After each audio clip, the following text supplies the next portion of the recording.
Good morning, good afternoon, good evening, students, whenever you're watching this video. This is my AP exam review tips video, namely, what should you be reviewing when you're reviewing for the AP exam, when should you be doing it, and this is primarily geared towards my first semester AP Econ students because they have a very difficult task in front of them. For any of you that are watching this after the fact, a lot of students for the first semester AP Economics then take AP Government second semester and don't have AP Economics the first semester anymore.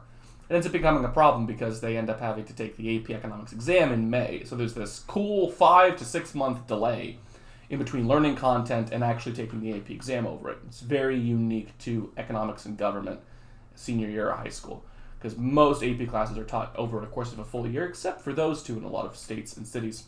So I wanted to give my students sort of a rundown of what I would be doing if I was in their shoes and trying to carry over my success in the actual AP Macroeconomics course, which I had a lot of kids who were very successful, who should be getting 4s and 5s on the AP exam, who tend to struggle a bit going from first semester to second semester. So I'm going to give you sort of like my outline of what I would be doing if I were you when it comes to reviewing for the AP exam. My first tip when it comes to reviewing and prepping for the AP Macroeconomics exam, going from first semester to taking your exam late in the semester, second semester.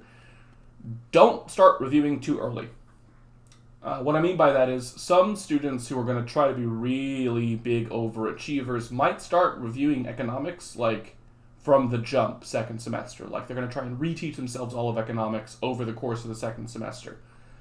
No, you have way too much on your plate, if I'm being honest. You're taking AP Government, you're taking all of your other AP classes. Don't force yourself to prep for a class that you just took. You've got time. What I tend to recommend to my students, and this sort of goes into the second tip, start reviewing for AP Macroeconomics as you either at the start of or as you get back from spring break. For most schools, that is mid-March. That's a nice little week off that the kids have. Feel free to use that break if you are, spending time with your family and having fun, although, COVID, stay safe with everything. If you're not doing anything, you're staying at home, it's not a bad time to start your review for AP Macroeconomics. So then we go into what should you be reviewing, what should you be doing, and that sort of is the bulk of this video. Now, what I would do if I were you, if I'm trying to maximize my score, if I was a 4 student the entire time in my class taking AP Macro, and I wanted to make sure that I get that 4 and get that college credit, here's what you should be doing. I would, at the jump, make sure you still have your notes for AP Macroeconomics that you took, or at least have access to a lot of content, whether that be your teacher's PowerPoints, like my PowerPoints for my kids, where I keep all my lectures ready to go, whether that be having like AP Classroom pulled up and have the little like unit breakdowns that they have. They're not like notes necessarily, but they have like a quick little synopsis of each like topic, like 5.1 and 5.2 and 5.3. All these different like breakdowns, have those ready to go. And start reviewing content. Your pace should effectively be, if you start at spring break, try and review about a unit per week. Remind yourself that you're not learning a lot of this information for the first time. You have learned it before. So refresh yourself on the content information and practice a bit the practical stuff. So when you're reviewing, you want to be doing about a unit at a time and focus more on the practical because the functional concept stuff is almost always logical and also is like more vocab and flashcardy and easier to sort of like last second cram, I would say. Like you could just memorize what's in the current and the financial account. Like you can just sort of bullet point that out on a flashcard and be like, cool, got it. Hope I don't forget it. The thing you got to make sure that you do review, and the thing that I would focus on reviewing the most are the skills-based things in economics. Now here's what those are so that you have them. I'm trying to give them as detailed a list as I can. Namely, the graphs. This is the thing that I emphasize probably the most in my class. It's probably the thing that most AP Economics teachers have you do the most. So it's sort of the trauma that all AP Economics students have shared together is, sweet God, so many graphs. So there are a total of 6 you got to know for the AP Macro exam, in order. Production Possibilities Curve, easiest one, not complicated, very simple. Takes 10 minutes maybe to review that. Okay. You have aggregate demand and aggregate supply. That is the most important one. You need to understand that graph. If you don't, watch 25 YouTube videos over it. There are 1,000 good AP Economics teachers that have put videos out there, not just me. Things like AC/DC Economics is very good for this because he has very short videos.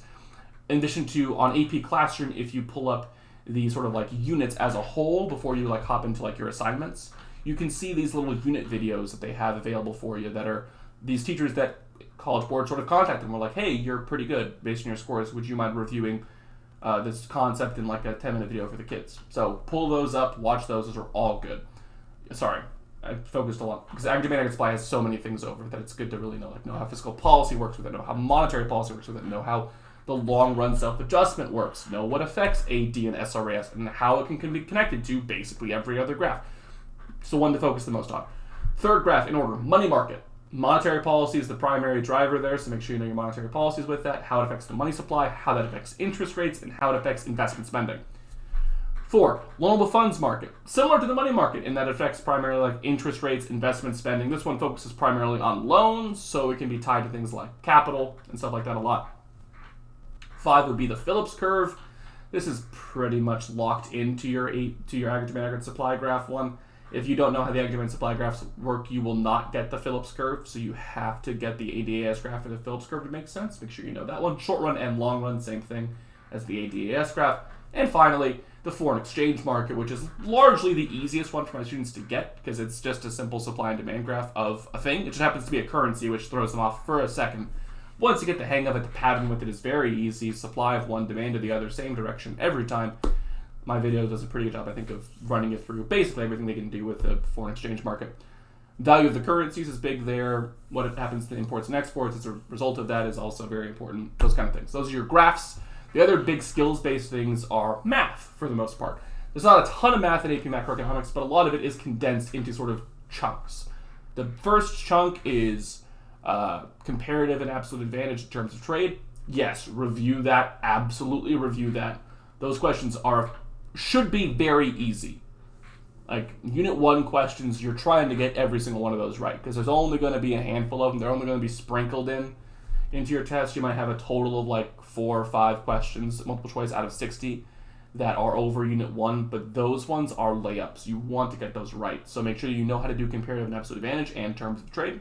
I'll be making a video for that for my second semester students because I actually taught everyone over Zoom the first few weeks, so I never had to make videos for my Unit 1 stuff. But I'll be making those videos next semester for those of you that are trying to keep up. So if you're trying to watch something over terms of trade, I'll have a video of that in about a month and a half. Should be up and running. You want to have all of your math from Unit 2, which is basically all of Unit 2 was a bunch of math, like how to find GDP, nominal and real, how to find GDP deflator. Oh, right, forgot about that. How to find CPI, the Consumer Price Index, and how to figure out inflation rate off of that, and unemployment rate, and labor force participation rate. All of those formulas, because there was like 13 of them in Unit 2. They made up the majority of the actual math you would be doing for this class. Review that. Always review that, because it's a thing that they sneak into an FRQ on the AP exam, and students just get completely blindsided by it. They are not expecting to see math in their FRQs. They're expecting to see a bunch of graphs. So make sure you review the Unit 2 math stuff. Make a formula sheet. You can pull up AP Macro formula sheets on Quizlet. They've got a lot of them. Go for it. For the other stuff, the last bit of math stuff is multipliers. So really it's absolute advantage, comparative advantage. Unit 2 as a whole pretty much is all math. And then the multipliers. So your spending multiplier, your tax multiplier, and your money multiplier, and messing with the bank balance sheets as a result of that money multiplier stuff. So those are your big like math-based things you need to be working on. Make sure you know how to do absolute comparative advantage. Make sure you know how to do all the math formulas, and you memorize those formulas because they don't give you a formula sheet on the macro exam. You just or a calculator. You just have to know those. Make sure you memorize those formulas and make sure you know how to do the multiplier stuff. And in addition to that, the bank balance sheet, which is like a 3.5 thing. So your know your graphs, know your like skills, which are your math things. And then no concepts. That's going to be just frankly reviewing notes. It's a lot of vocabulary stuff, like what's in the current and the financial account. Just got to know that. Sorry, it's not an easier way. Circular flow model. Just got to know how that works, what that is, where the money goes, who's buying and selling, that stuff. Knowing what the, oh God, I'm blanking on like dumb concept things. What the difference between like deflation and disinflation and inflation are. What hyperinflation is. Like a lot of just vocab stuff. Relatively easy to review those kinds of things because it's just vocabulary. You don't need to know a lot of functionality with it. But make sure you know what the term is and what that means for like the economy as a whole. Like no, hyperinflation is like a crazy amount of inflation. But also know like how that happens, printing too much money, and what that means. Your economy falls apart. Like, things like that. It's good to know how that stuff works and what are sort of like the causes and effects of it, because they like to throw stuff in that are just sort of curveballs. If you've been taking AP exam questions, if you're in my class, you know this because I put a whole bunch of curveballs on our practices and on our like reviews for tests and stuff, and just like trying to scare you by throwing what the AP exam is throwing at kids. If you study, if you prepare, if you grind, you'll be fine.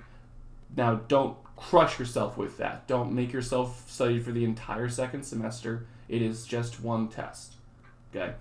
You want to make sure you're putting in the right amount of work for it, but don't let the rest of your AP exam slide. If you're only really taking AP Macro and AP Gov, hell yeah, easy time for you. Just, again, I would say start with your, at the end of spring break or early in spring break if you are doing nothing over spring break. Start then, review a unit at a time. I would make flashcards, a hell of a lot of them, because you can effectively fit a graph on a flashcard and all the things that shift the graph on the back of the flashcard. You can fit almost all the formulas for Unit 2 on one flashcard. You can fit, like, here's how to solve absolute comparative advantage and terms of trade on one flashcard, front and back. Like, all of those skills and concepts you can fit on, like, a ring of 20 to 30 flashcards.